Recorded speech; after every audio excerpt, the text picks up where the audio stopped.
Hello dear students, स्वागत है आप सबका श्रीकर्णी एकेडमी एंड एजुटेक के इस डिजिटल प्लेटफॉर्म पे, इस एप्लीकेशन पे। चलिए बच्चों, मैं आपका फिजिक्स एजुकेटर महावीर एक बार फिर हाजिर हूँ आपके सामने। तो लेक्चर नंबर 2 इलेक्ट्रिक फील्ड का आज हम देखने वाले हैं, यानी विद्युत क्षेत्र का लेक्चर नंबर 2 आज हम डिस्कस करेंगे। इससे पहले हम लोगों ने लेक्चर नंबर 1 डिस्कस किया था, जिसमें मैंने आपको बताया था कि आवेश क्या होता है और आवेश को अस्तित्व में कैसे लाया जाता है, या आवेशन की विधियां कौन कौन सी है। क्या देखा था?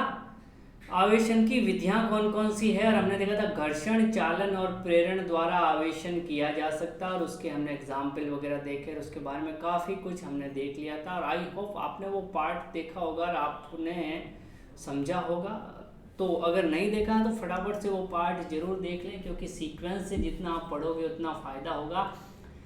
विद्युत क्षेत्र के पार्ट नंबर 2 में हम देखने वाले हैं आवेशों के गुणधर्म क्या होते हैं, इनके बारे में थोड़ी चर्चा करने वाले हैं। तो चलिए साहब स्टार्ट करते हैं आज का सेशन।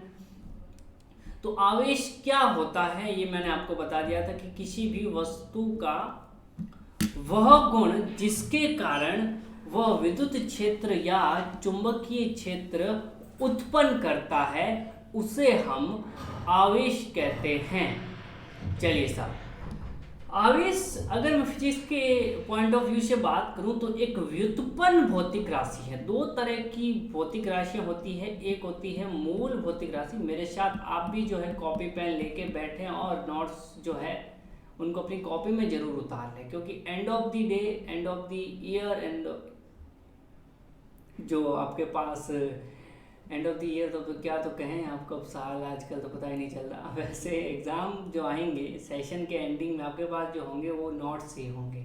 एक होती है मूल भौतिक राशि और दूसरा होती है व्युत्पन्न भौतिक राशि।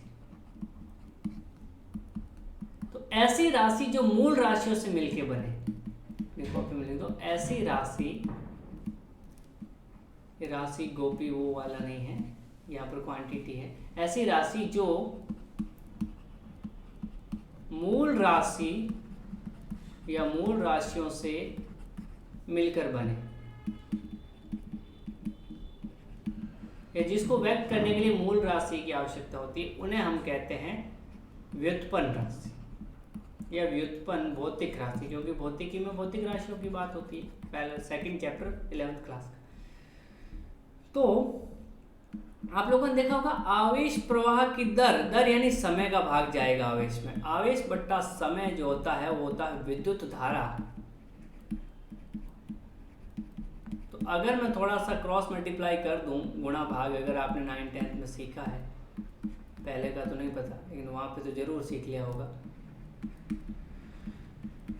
विद्युत धारा, क्योंकि 10th में ये चैप्टर है, इनटू समय।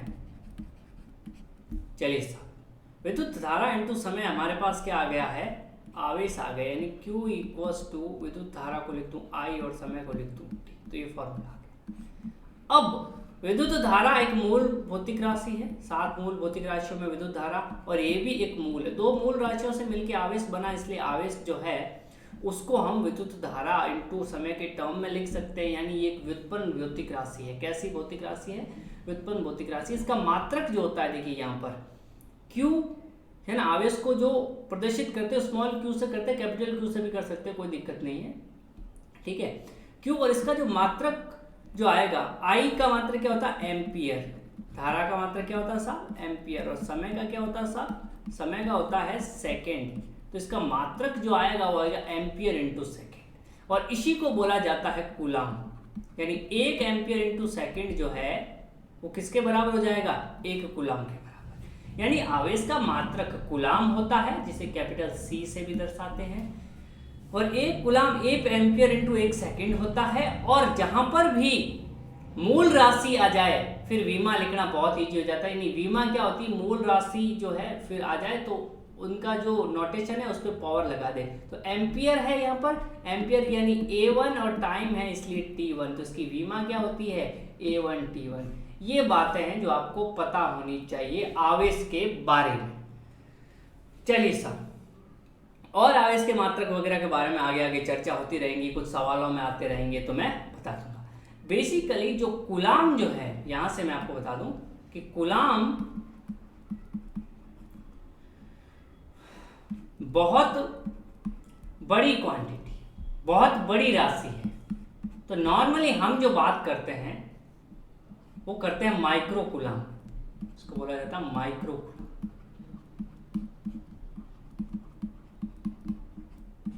नैनो कूलाम,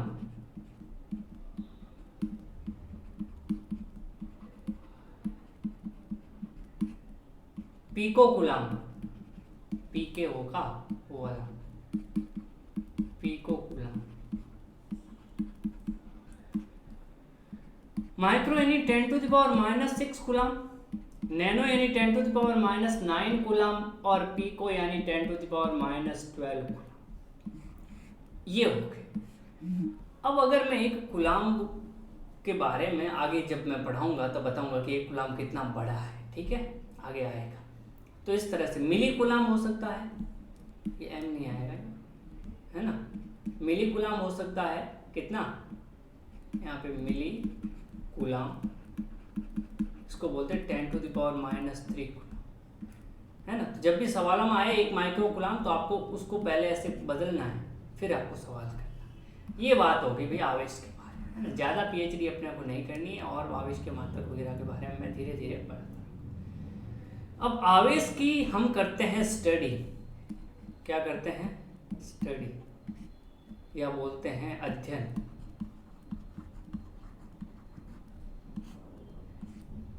तो मान लो कि ये आवेश है, अब ये क्या क्या कर सकता है, ये आवेश यहाँ रख दे यानी एक जगह रहे, कहीं जाए नहीं यानी स्थिर रहे, या फिर ये आवेश क्या करे, गति कर ले, गतिशील हो जाए, रवाना हो जाए यहाँ से। गति कोई चीज दो तरीके से करती है, एक तो करती है एक समान वेग से, और एक करती है त्वरित गति, यानी समय के साथ वेग जो है उसका बदलता रहता। तो यहां पर अगर मैं बात करूं कि यहां पर एक आवेश है और अगर वो स्थिर है, अपनी कॉपी में ये बनाना, अगर वो स्थिर है तो वो करेगा विद्युत क्षेत्र उत्पन्न करेगा। क्या करेगा, विद्युत क्षेत्र, इलेक्ट्रिक फील्ड जिसको बोला जाता है, आगे आएगा, और केवल विद्युत क्षेत्र ही उत्पन्न करेगा। लेकिन अगर ये गतिशील है तो दो तरीके से गतिशील हो सकता है, यानी नियत वेग से, तो ये करेगा विद्युत क्षेत्र, चुंबकीय क्षेत्र,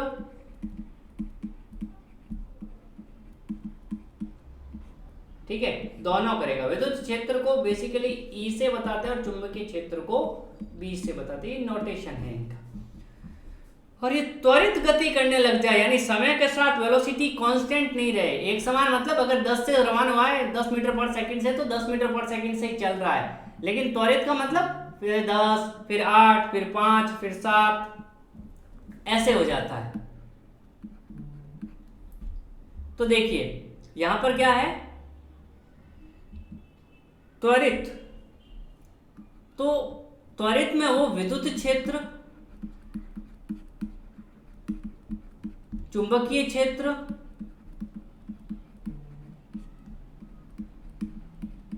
और विद्युत चुंबकीय तरंगे, ये बहुत इंपॉर्टेंट है, दो तो करेंगे, उसके साथ साथ विद्युत चुंबकीय तरंगे भी उत्पन्न करेगा और उसके रूप में अपनी एनर्जी, अपनी ऊर्जा को क्या करेगा, कम करेगा। तो ये बहुत इंपॉर्टेंट है, कई बार पूछा जाता है। यानी विद्युत क्षेत्र यानी ई, चुंबकीय क्षेत्र यानी बी, और विद्युत चुंबकीय तरंग यानी EMW, इलेक्ट्रोमैग्नेटिक वेव। थोड़ी थोड़ी अंग्रेजी भी जरूरी है। तो हमने पढ़ा कि भी आवेश अगर स्थिर है तो विद्युत क्षेत्र उत्पन्न करेगा, अगर गतिशील है तो विद्युत क्षेत्र चुंबकीय क्षेत्र उत्पन्न करेगा, और अगर त्वरित गति कर रहा है तो विद्युत क्षेत्र चुंबकीय क्षेत्र और विद्युत चुंबकीय तरंगों के रूप में अपनी ऊर्जा को कम करेगा। अभी जो हम पढ़ेंगे चैप्टर नंबर 1, 2, 3, 4 यानी विद्युत क्षेत्र, गाउस के नियम विद्युत क्षेत्र, गाउस के नियम, विद्युत विभव और धारिता, यहाँ पर हम आवेश को स्थिर रखेंगे, यानी आवेश स्थिर रखेंगे। और अगर आवेश स्थिर रहता है तो उसका जो अध्ययन कहलाता है उसको कहते हैं स्थिर वैद्युतिकी। क्या कहते हैं? स्थिर वैद्युतिकी। तो स्थिर वैद्युतिकी क्या है अब आपको समझ में आ गया होगा। स्थिर वैद्युतिकी की इसकी डेफिनेशन भी लिख लो, पूछा जाता है। भौतिक विज्ञान की वह शाखा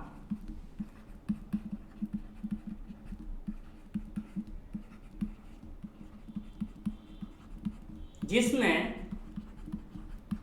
स्थिर आवेशों तथा उनके प्रभावों का अध्ययन किया जाता है। इन स्थिर आवेश की वजह से कौन कौन से प्रभाव उत्पन्न होंगे, क्या होगा, कितना विभव आएगा, कितनी धारिता वगैरह, ये सारी चीजें हम देखते हैं, अध्ययन किया जाता है और उसे क्या बोला जाता है? स्थिर वैद्युतिकी। क्या बोला जाता है? स्थिर वैद्युतिकी। तो अपनी कॉपी में अगर आपने नहीं नोट किया है तो स्क्रीन को पॉज करके नोट कीजिए, मैं नेक्स्ट पढ़ता हूं।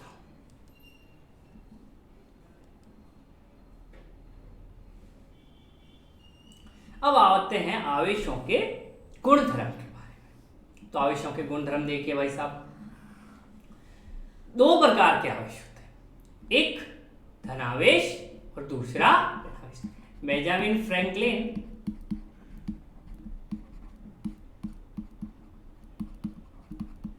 ने कहा था,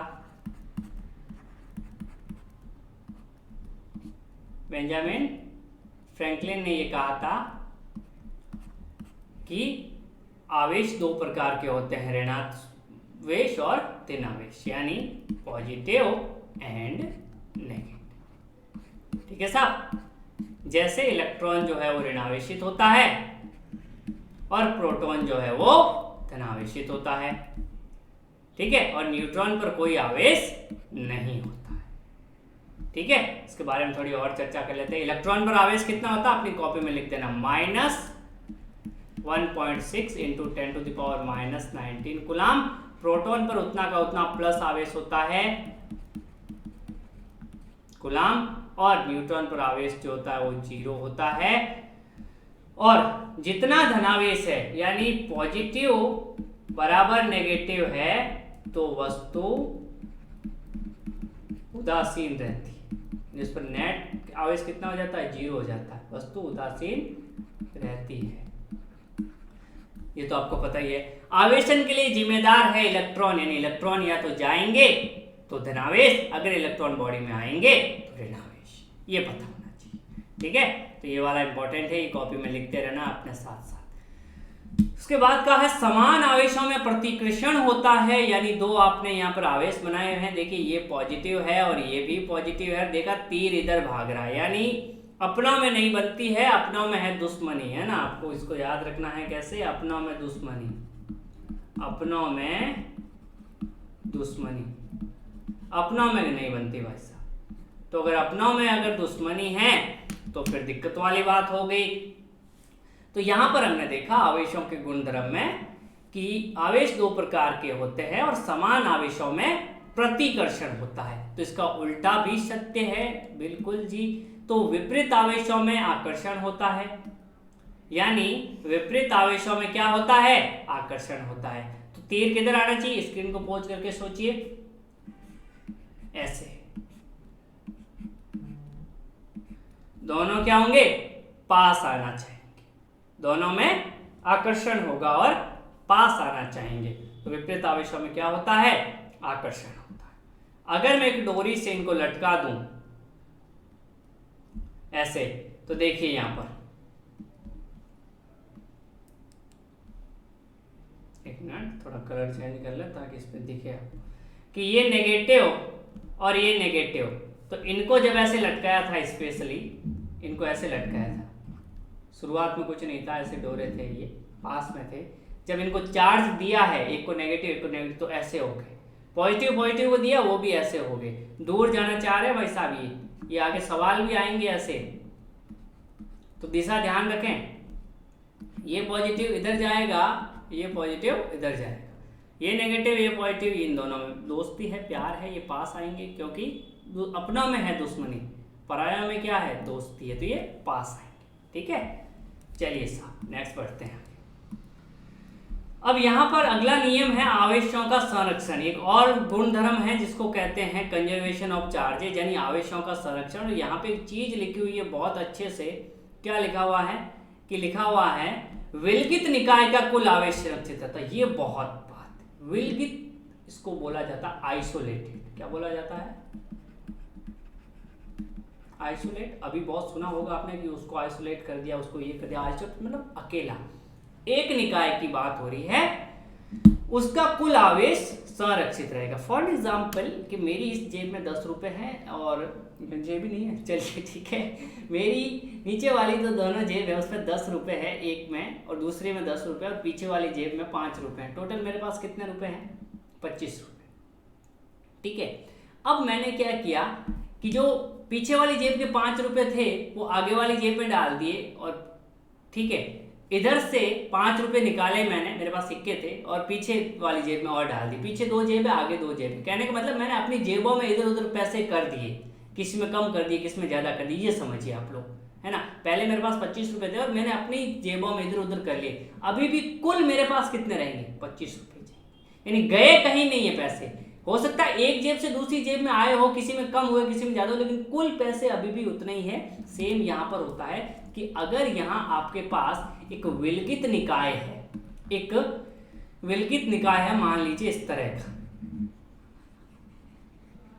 ठीक है, और यहाँ पर कुछ बॉडी है, जैसे मान लीजिए कि ए है ये, और ए के पास चार्ज है 10 कूलम,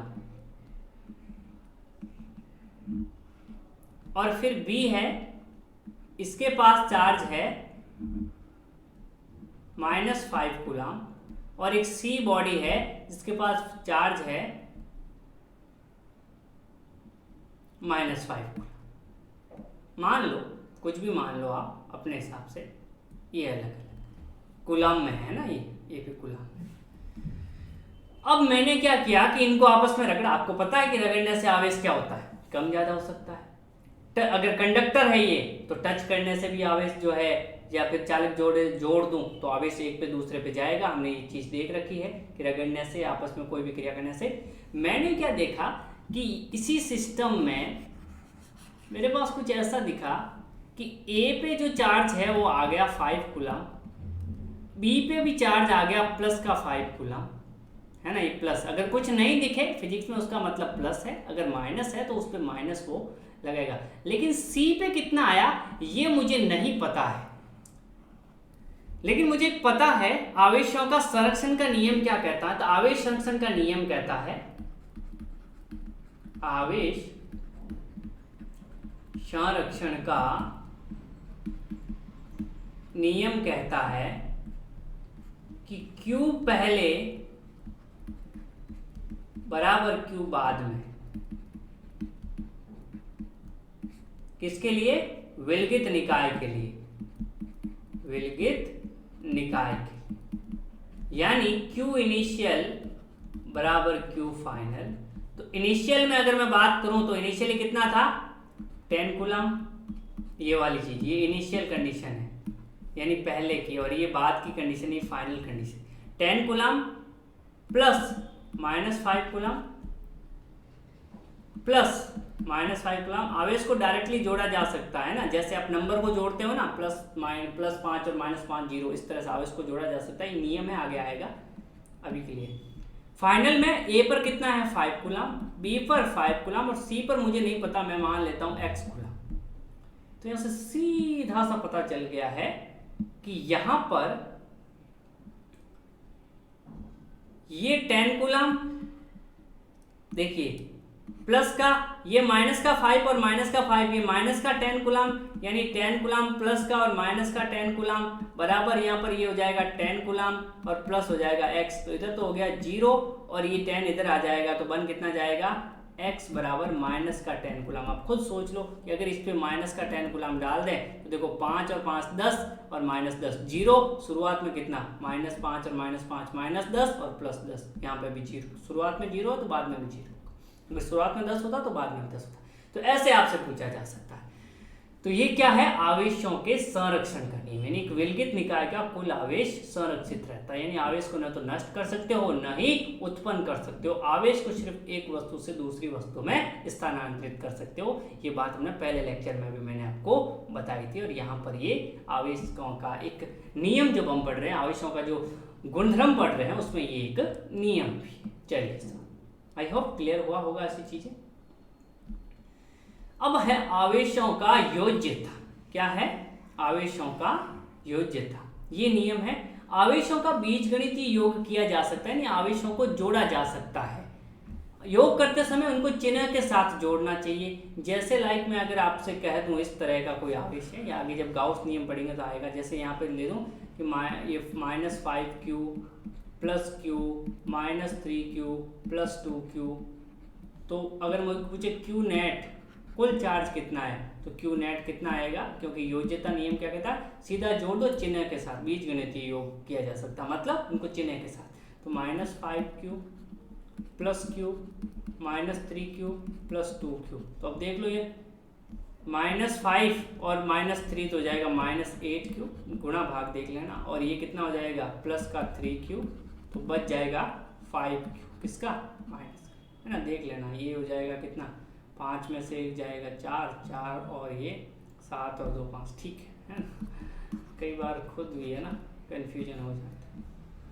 चलिए सब, ये सिंपल सी बात है, जोड़ा जा सकता है, जैसे हमने पिछले सवाल में देख लिया था कि चिन्ह के साथ डायरेक्ट जोड़ लो, क्यों नेट आप निकाल सकते हो। ये योज्यता सिंपल सा नियम है, बट नियम तो क्या है पता ही होता है, बट फिर भी इन्होंने बना लिया है तो हम करते हैं।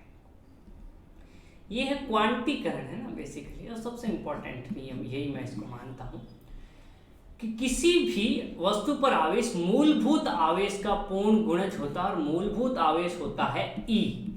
कितना होता है, E, और E की वैल्यू होती है 1.6 × 10⁻19 कूलम, यानी इलेक्ट्रॉन का चार्ज का या प्रोटॉन का चार्ज जो हम ले रहे हैं 1.6, अगर मैग्नीट्यूड की बात करें तो वो E होता है। माइनस प्लस ये बताता है उसकी प्रकृति क्या है, -1.6 का मतलब उसकी प्रकृति ऋणात्मक है, प्लस का मतलब उसकी प्रकृति धनात्मक है या धनावेश है। परिमाण जो होता है वो इतना होता है, यानी E का मतलब होता है E इलेक्ट्रॉन पे भी चार्ज E लेते हैं, प्रोटॉन पे भी चार्ज E लेते हैं जब हम मैग्नीट्यूड वाइज बात करते हैं, और जब मैग्नीट्यूड नहीं, अगर हमें प्रकृति वाइज बात करनी है तो प्रोटॉन वाले पे प्लस लगा लेते हैं, इलेक्ट्रॉन वाले पे माइनस लगा लेते हैं। यानी किसी भी वस्तु पर आवेश मूलभूत आवेश का पूर्ण गुणज होता है। पूर्ण गुणज मतलब 1 2 3 4 टाइम्स हो सकता है, यानी यहाँ पे ऐसे चिन्ह आता ±NA, Q बराबर ±NE, ये ध्यान रखने वाली बात है। Q = ±NE, वेयर N 1 2 3 4 5 6 7 कुछ भी हो सकता है, पर n कभी भी भिन्नात्मक नहीं हो सकता, यानी n is not equals to 1/2 3/2 5/3 4/3 7/5, कुछ भी। कहने का मतलब भिन्नात्मक नहीं हो सकता, पूर्ण गुणज हो सकता है, यानी Q बराबर कितना हो सकता है, E 2E हो सकता है, -3E हो सकता है, -4E हो सकता है, -5E हो सकता है। यहां पर माइनस बता रहा है प्रकृति कि इलेक्ट्रॉन ज्यादा आ गए, प्लस बताता है कि इलेक्ट्रॉन निकल गए, ये ध्यान है, समझ गए। यानी समझ सकते हैं आप कि आपके पास कोई एक बॉडी है, पर उस पर कभी भी चार्ज आपका Q नहीं होगा, कितना नहीं होगा, E/2 -E/3 -E/5 या +E/5, ऐसा कभी भी नहीं होगा। आप खुद समझिए कि भाई एक बॉडी है आपके पास A और दूसरी बॉडी है B, तो यहां से इलेक्ट्रॉन कितना जा सकता है, 1 इलेक्ट्रॉन, 2 इलेक्ट्रॉन, 3 इलेक्ट्रॉन। क्या ऐसा हो सकता है कि डेड इलेक्ट्रॉन चला जाए, 2.5 इलेक्ट्रॉन चला जाए, आधा टूट के चला, नहीं, पॉसिबल ही नहीं है। तो हमेशा भाई जितना जाएगा उतना ही तो चार्ज आएगा। मान लो यहाँ से एक इलेक्ट्रॉन गया तो इसमें कितना हो गया, -1, है ना, और इस पे हो जाएगा +1, इस पे -2, 2 चले गए तो इस पे आ जाएगा +2, है ना, कितना, और कौन जा रहा है, E, तो यहाँ पे E, यहाँ पे E, यहाँ पे इस पे -2 ही चार्ज आ जाएगा, यहाँ पे +2 ही चार्ज आ जाएगा। कहने का मतलब क्या होता है, सेम लाइक जैसे सुपारी का पैकेट अगर आपको खरीदना है तो आप या तो 1 सुपारी, 2 सुपारी, 3 सुपारी, 4 सुपारी, वो सुपारी वो वाली नहीं, वो भाई वो वाली नहीं, सुपारी खाने वाली, 1 सुपारी, 2 सुपारी, 3 सुपारी, ये तो नहीं है कि आधी दे दो। हाँ, कोई चाचा वगैरह की दुकान हो, आधी ले, वो बात नहीं, मैं एक नियम की बात कर रहा हूँ कि वो अगर बेचेगा तो कैसे बेचेगा, 1, 2, 3, 4, 5 ऐसे पैकेट के फॉर्म। तो आवेश भी पैकेट के फॉर्म में मिलता है। सबसे छोटा पैकेट क्या है, ई है। ई की वैल्यू होती है 1.6 × 10⁻19 कूलम। ये आपको ध्यान रखनी है। अब यहाँ पर एक कॉन्ट्राडिक्शन है कि कुछ कण होते हैं जिनको बोला जाता है क्वार्क, इन पे चार्ज E/3, 2E/3, है ना, ऐसे प्लस का E/3 ऐसे चार्ज होते हैं, पर इनका स्वतंत्र अस्तित्व नहीं होता, यानी इंडिविजुअल एग्जिस्टेंस नहीं होता इनका। यानी ये E/3 और ये दोनों मिलके ये कितना हो जाएगा, 2E/3 और E/3 मिलके बना -E। ऐसे कैसे, ये दोनों मिलके कितना बना देंगे, +E। यानी 2 क्वार्क मिलके या तो एक इलेक्ट्रॉन बना देते हैं या एक प्रोटॉन बना देते हैं। तो इनका स्वतंत्र अस्तित्व नहीं होता। क्या नहीं होता, स्वतंत्र अस्तित्व नहीं होता है। अतः क्वांटीकरण का नियम अभी भी Q बराबर ±Ne वैलिड है। इन फ्यूचर कोई ऐसा वैज्ञानिक आए, क्योंकि साइंस में कभी अंत नहीं होता, हर दिन नई खोज होती है, वो कहते कि ऐसा क्वार्क मिल गया जो स्वतंत्र अस्तित्व है, उस पर चार्ज -E/3 और +E/3 ऐसे चार्जेज है, तो क्या क्वांटीकरण का नियम खत्म हो जाएगा? सोचो। अगर आप सोच रहे हो यस, तो बिल्कुल गलत है। तब हम क्या कर लेंगे, हम मान लेंगे, हमें तो क्वांटा मानना है ना। अभी हमने क्वांटा जो माना है, मूलभूत आवेश, वो E माना है। फिर हम क्वांटा चेंज कर लेंगे ना, हम क्वांटा कर लेंगे E/3। तो अब देखिए -E/3, और तो फिर हम क्या कर देंगे कि कोई भी आवेश आएगा वो आएगा n × E/3। अभी भी देखो, फिर n हम फिर कर देंगे, 1, 2, 3 होना चाहिए। यहाँ पे देखो 1 रखो तो ये, -1 रखो तो ये, 2 रखो तो 2E/3, -2 रखो तो -2E/3। तब हम अपना क्वांटा चेंज कर लेंगे, है ना। क्वांटा का मतलब ये नहीं है कि Q बराबर Ne। आगे आप देखो, क्वांटाइजेशन का मतलब ये होता है कि छोटा सा छोटा पैकेट पॉसिबल, उसका एंड टाइम। अभी अपने पास E है, हो सकता है कुछ दिनों बाद E/3 आ जाए, तो हम उससे हिसाब से कर लेंगे। क्वांटीकरण का नियम ये होता है, क्वांटाइजेशन का मतलब ये होता है, कहीं Q = Ne से नहीं होता। आगे आप देखोगे बोर का क्वांटाइजेशन कहता है MVR = NH/2π, यानी H/2π का जो है पूर्ण गुणज होता है। तो इस तरह से क्वांटाइजेशन हम देखते हैं। ओके साहब, तो ये तो था क्वांटाइजेशन के बारे में। चलिए इसको नोट कर लीजिए और स्क्रीन को पॉज वगैरह करके मैं आगे बढ़ता हूँ।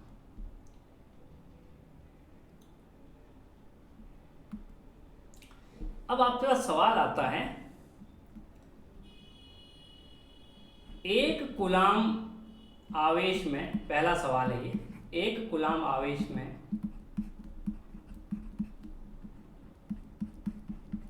कितने इलेक्ट्रॉन होते हैं? ऐसे बहुत सारे सवाल आपकी बुक में हैं, मैं वो भी करवाऊंगा। जब ये गुणधर्म पूरा करवा दूंगा तो उस पर बेस्ड कुछ सवाल जरूर करवाऊंगा आपको, है ना। तो 1 कूलम आवेश में कितने इलेक्ट्रॉन होते हैं? तो आपको पता है, आवेशों के क्वांटीकरण से आप सॉल्व ऐसे करोगे, आवेशों के क्वांटीकरण से, आवेशों के क्वांटीकरण से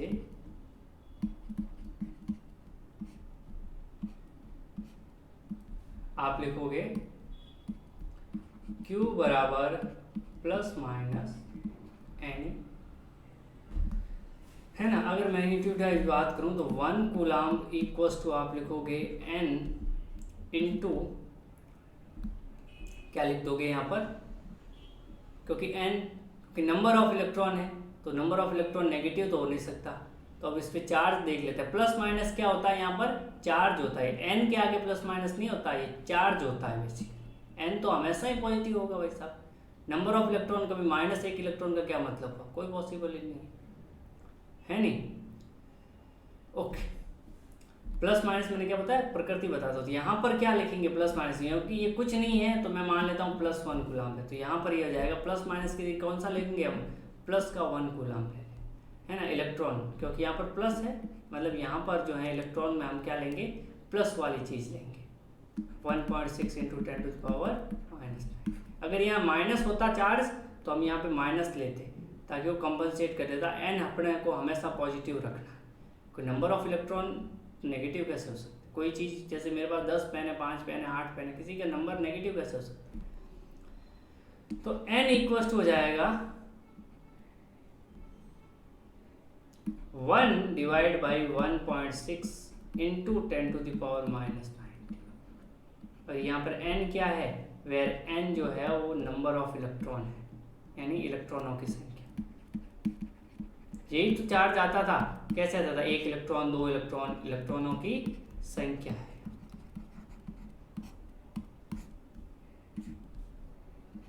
चलिए, n क्या है, इलेक्ट्रॉनों की संख्या है, बस यही तो निकालना है। तो ये चला जाएगा ऊपर, तो n कितना आएगा, 10⁻⁹/1.6। तब इसको थोड़ा सा रीअरेंज करूं तो मैं लिख सकता हूं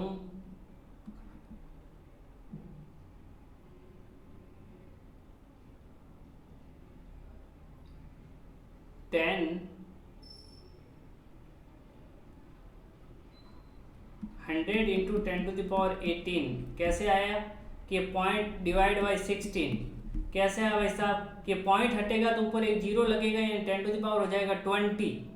पॉइंट हटेगा यहाँ से तो ऊपर 10 आएगा, 20 में से 100 अलग कर दिया, पीछे रह गया 18, है ना, सिंपल सी मैथ यूज की है। तो यहाँ पे ये हो जाएगा 6.25, 96। देखो ऐसे डिवाइड होगा ये, तो अब मैं तो क्या तो डिवाइड करूँ, है ना, मेरे को तो चलो इतना साल से डेटा याद है। 9 तो 96, 96 और होएगा, और आंसर की द पॉइंट तो यहाँ पे हो जाएगा 32, तो ये हो जाएगा 2 टाइम ये 8, 5.5 6.25, और इनटू में क्या आएगा, यही वाला 10⁻80। इतने इलेक्ट्रॉन होते हैं, 10⁻18 इलेक्ट्रॉन एक कूलम के अंदर। एक कूलम के अंदर कितना, 6.25 को अगर मैं भूल ही जाऊँ तो 10⁻18 भाई साहब, ये 1 2 3 4 5 6 7 इकाई, दहाई, सैकड़ा, हजार, 10,000, लाख, 10 लाख, करोड़। 7 जीरो लगते हैं तब 1 करोड़ होता है। 18 सोचो कितने, 1 2 3 4 5 6 7, 7 और 7 14, 1 2 3 4, ये 18 जीरो बने। तो यहाँ से देखो, इकाई, दहाई, सैकड़ा, हजार, 10,000, लाख, 10 लाख, करोड़, ठीक है, ये करोड़, फिर इकाई, दहाई, सैकड़ा, हजार, 10,000, लाख, है ना, इकाई, दहाई, सैकड़ा, हजार, 10,000, लाख, 10 लाख, करोड़, इस तरह से। तो करोड़ करोड़, और उसके बाद 100 और, यानी अपन सुनते हैं ना, घोटाला किया एक नेता ने 10,000 करोड़ करोड़ का, तो ये 100 करोड़ करोड़, इस तरह से, मतलब कहने का मतलब एक बहुत बड़ी क्वांटिटी। इसलिए मैंने कहा था ना, इतने इलेक्ट्रॉन ट्रांसफर होंगे तब जाके एक कूलम आएगा। करोड़ से फिर अरब, 10 अरब, उसके बाद तो गिनती है अपन तो भूल जाते हैं। तो करोड़ करोड़, तो 100 करोड़ करोड़ या 1000 करोड़ करोड़, जितना भी ये डेटा आ रहा है, यानी अगर सही से अगर मैं कैलकुलेट करूँ तो 7 जीरो ये का 1 करोड़, अगले 7 जीरो का वो, और अगले 4 जीरो और बच गए, यानी 18 है ना, तो 7 का करोड़ होता है, तो यह 7 7 से 14 यानी 10,000 करोड़ करोड़, अगर मैं इसको सही से देखूं तो 10,000 करोड़ करोड़ इलेक्ट्रॉन जब ट्रांसफर होंगे तब जाके एक कूलाम आएगा। यही मैं बता रहा था उस वक्त कि एक कूलाम बहुत बड़ी इकाई है, इसलिए हम माइक्रो कूलाम, नैनो कूलाम में भी कुछ फर्क नहीं पड़ेगा, 10⁻⁻⁶ यानी इससे 6 कम हो जाएंगे। तो अभी आप देख लो कितने हो रहे हैं, लगभग करोड़, अरब, 10 अरब, खरब के करीब तो फिर भी हो रहे हैं, यानी ये कोई कूलाम छोटी नहीं है। चलिए सर, अब नेक्स्ट बात करते हैं हम यहाँ से, मतलब इस तरह से सवाल आपसे पूछे जा सकते हैं। 2 कूलाम में पूछे जा सकते हैं, 0.6 कूलाम में पूछे जाते हैं, 16 कूलाम में पूछे जा सकते हैं। 16 होता तो यहाँ ऊपर 16 आ जाता है तो 10 और ऊपर ये हो जाता। कहने का मतलब जो भी आवेश है उसमें ई का भाग दे देना, नंबर ऑफ इलेक्ट्रॉन आ जाएंगे, और पॉजिटिव रखना, नेगेटिव आ भी जाए तो उसको मॉड लेके पॉजिटिव कर देना। अगला जो है कि आवेश जो है वो वेग पर निर्भर नहीं करता, इसको आवेशों की निश्चलता का नियम भी कहते हैं। आई होप आपकी बुक में भी दे रखा होगा।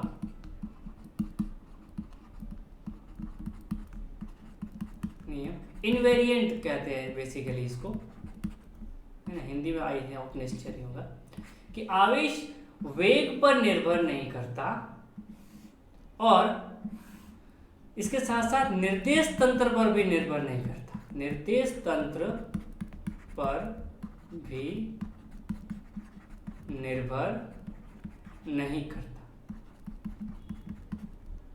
है ना। आवेश वेग पर या निर्देश तंत्र पर निर्भर नहीं करता। कहने का मतलब कि आप यहां खड़े होकर देख रहे हो सामने पेड़ खड़ा है, लेकिन आप ट्रेन में बैठ के रवाना हो रहे हैं, आपको पेड़ पीछे जाता हुआ दिख रहा है, यानी आप किस निर्देश तंत्र में खड़े हो। गतिशील है निर्देश तंत्र जिसमें आप खड़े हो वो, तो आपको दूसरी चीजें भी गतिशील लगेगी, यानी वेलोसिटी निर्देश तंत्र पर डिपेंड करती है। निर्देश तंत्र मतलब ऑब्जर्वर पर। मैं यहाँ पे खड़े के देख रहा हूँ, मेरे को पेड़ खड़ा हुआ दिख रहा है, अगर मैं बस में देखूंगा तो जितनी स्पीड से बस आगे जाएगी उतनी स्पीड से पेड़ पीछे जाता हुआ दिखाई देगा, यानी वेलोसिटी निर्देश तंत्र पर निर्भर करती है, लेकिन आवेश नहीं करता, नहीं वेग पर करता है। यानी मैं यहाँ पे लिख सकता हूं कि क्यू रेस्ट, इसको लिखते हो आप हिंदी में लिखना, क्यू विराम बराबर क्यू गतिशील। यानी अगर 1 कूलाम है, इसका मतलब ये नहीं कि 100 मीटर पर सेकंड से रवाना किया तो 100 कूलाम हो जाएगा, वो 1 कूलाम ही रहेगा, चाहे वो चल रहा है, चाहे वो रुका हुआ है, चाहे वो चंद्रमा पे बैठ के देख रहे हो, चाहे धरती पे बैठ के देख रहे हो, चाहे ट्रेन में बैठ के देख रहे हो, चाहे उसके मेजर कर रहे हो, वो हमेशा 1 कूलाम भी रहेगा, वो चेंज नहीं होगा। उसको कैसे ही मेजर कर लो आप, वो 1 कूलाम भी आना, यानी ना तो निर्देश तंत्र पे निर्भर करता है ना ही वेग पे, परंतु द्रव्यमान वेग पर निर्भर करता है। ये आपने पढ़ा होगा, अगर नहीं पढ़ा है तो इसके बारे में थोड़ी सी जो कहानी है वो आपको बता देता हूँ कि m गतिशील जो होता है वो होता है m विराम बट्टे 1 माइनस वी स्क्वायर बट्टे सी स्क्वायर, ये अंडर रूट में होता है। v यानी द्रव्यमान का वेग,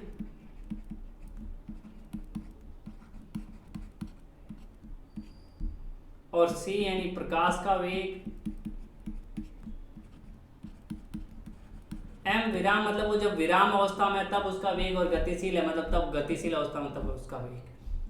अब यहां पर ये होता है, यानी अब आप देख लो ये 1 माइनस कुछ है, यानी 1 में से कुछ कम होगा, तो हमेशा गतिशील जो होता है वो विराम से ज्यादा ही होता है। ये भी आप जो भी चीज गतिशील होगी तो विराम से ज्यादा ही होगी। अगर मैं कहूं कि हमने तो सर मैकेनिक्स में कार की वेलोसिटी मास जो है 100 kg लिया है, और कार चल रही है तो भी 100 kg लिया है, हमने 2 किलो का पत्थर गिराया है, जब वो ऊपर था तब भी 2 किलो था, जब नीचे आ रहा तब भी हमने 2 किलो रहा, जब गतिशील था तो हमने चेंज क्यों नहीं किया जब हम मैकेनिक्स पढ़ रहे थे। तो क्लासिकल मैकेनिक्स बोला जाता है जिसको, क्लासिकल मैकेनिक्स। इसमें v is very very less than c। c कितना होता है भाई साहब, 3 इंटू 10⁸ मीटर पर सेकेंड, और v जो होता है क्लासिकल में कितना लेते हैं हम, ज़्यादा से ज़्यादा कार को कितना भगा सकते हैं, 50 मीटर पर सेकेंड। मैं कहता हूँ मैक्सिमम मान लो किसी ने 200 मीटर पर सेकेंड भगा दिया, तो अब आप यहाँ पे देखो v स्क्वायर बट्टे c स्क्वायर को देखो, v स्क्वायर यानी 200 इंटू 200 4 इंटू 10⁴ देखो 200 का 2 0 2 0। सी स्क्वायर देखो 3 इंटू 3 9 और 10⁸ का स्क्वायर यानी 10⁻16। अरे भाई साहब ये इससे कटेगा भी तो 10⁻12 यानी ये 9, ये कट जाएगा लगभग 2 बार यानी 1/2 इंटू 10⁻12। 10⁻12 सोचो एक में 10⁻7 पे तो करोड़ हो जाता, इतने का भाग जाएगा तो ये क्वांटिटी लगभग 0 के करीब आएगी। और इसको मैं अगर लगभग 0 कर देता हूँ तो मैं लिख सकता हूँ m गतिशील है ना बराबर m विराम अपॉन 1 माइनस ये लगभग 0 और इसका अंडर रूट, तो 1 का अंडर रूट तो 1 ही होता है, तो नीचे आंसर आ जाएगा 1 यानी m गतिशील बराबर आ जाएगा m विराम। क्योंकि वेलोसिटी बहुत छोटी है इसलिए आप क्या करते हो, इसलिए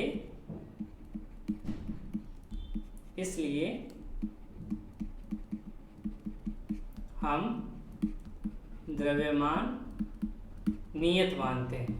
लेकिन जब हम उधर चले जाते हैं मॉडर्न में तो वहाँ इलेक्ट्रॉन वगैरह की वेलोसिटी काफ़ी ज़्यादा होती है, पार्टिकल्स वगैरह की, तो वहाँ पर द्रव्यमान चेंज भी हो सकता है। नियत मानते हैं, समझ गए।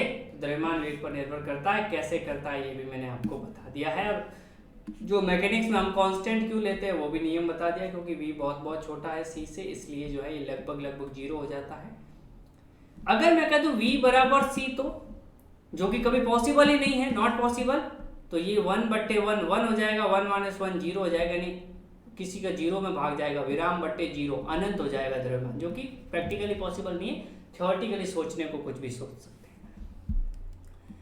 तो ये आज का सेशन था जहां पर हमने आवेशों के गुणधर्म के बारे में देखा, और आई होप आपको ये सेशन पसंद आया होगा और आपको जो भी कॉन्सेप्ट वगैरह आई होप आपने लिखे होंगे अपनी कॉपी में और समझे होंगे।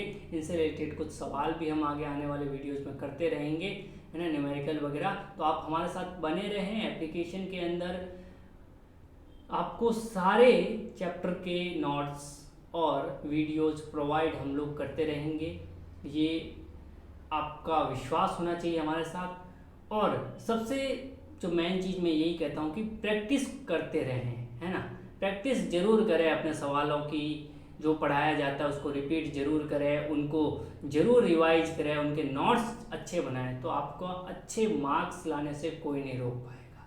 So thank you very much. Next class में हम देखेंगे कूलाम नियम वगैरह के बारे में। बोर्ड का जो रिड्यूस हो गया है थोड़ा बहुत सिलेबस, उसको हटाते हुए बिल्कुल हम अच्छे से तैयारी कर रहे हैं RBSc की, बोर्ड की, तो आप बिल्कुल हमारे साथ बने रहें। Thank you very much.